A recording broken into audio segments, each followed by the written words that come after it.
What's going on, Mutha Truckers? Welcome to Mutha Trucker News. Email us on muthatruckernews@gmail.com. So tonight, Jenna and I will be going to the Houston ports. Of course, we can't go inside, but we're going to check to see what's going on in the situation. Because at midnight, if a deal does not happen, 45,000 port workers are going to go on strike. And we've covered this a couple days ago.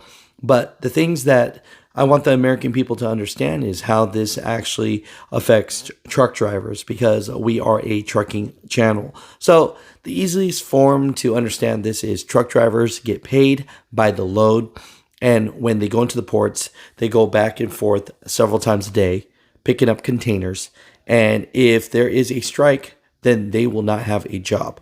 So thousands of truck drivers across America will not have a job potentially tomorrow. For all the port drivers, let me know, what are your thoughts? Are you preparing for this?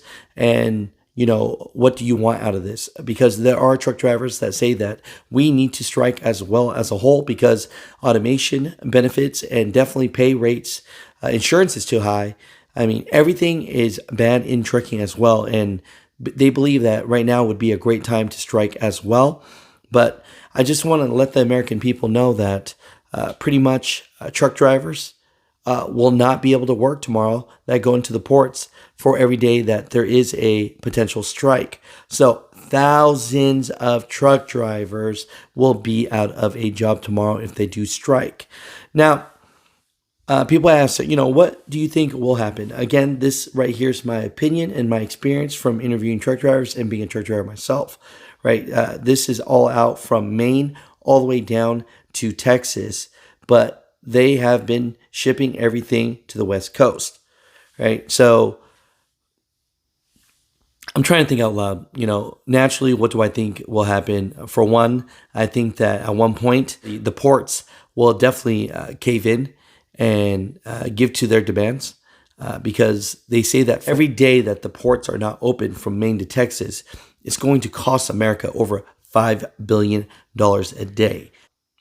From a trucker's perspective, what do I think will happen? So for the local drivers that from Maine to Texas, they get paid by the load, so they wouldn't have a job, right? But if they're getting all their shipments now to the West Coast, then I think the over-the-road rates could potentially go skyrocket. And, because of that, there's going to be a lot of truck drivers that will definitely want to take those loads. My truckers, comment down below. What are your thoughts? Do you think that to be true? Because, the rest of America needs their goods, right? And so, I don't know. I could see these rates really going high. But of course, for the local drivers, this is going to hurt them because they're not going to be able to work. My truckers, comment down below. What are your thoughts about this? And the big question is, should truck drivers strike with them at midnight tonight? We'll find out soon. Jenna and I will go to the Houston ports, hang out outside, and see what the action is and report to you live. So I appreciate you guys. I love you guys, and we'll talk to you guys tomorrow.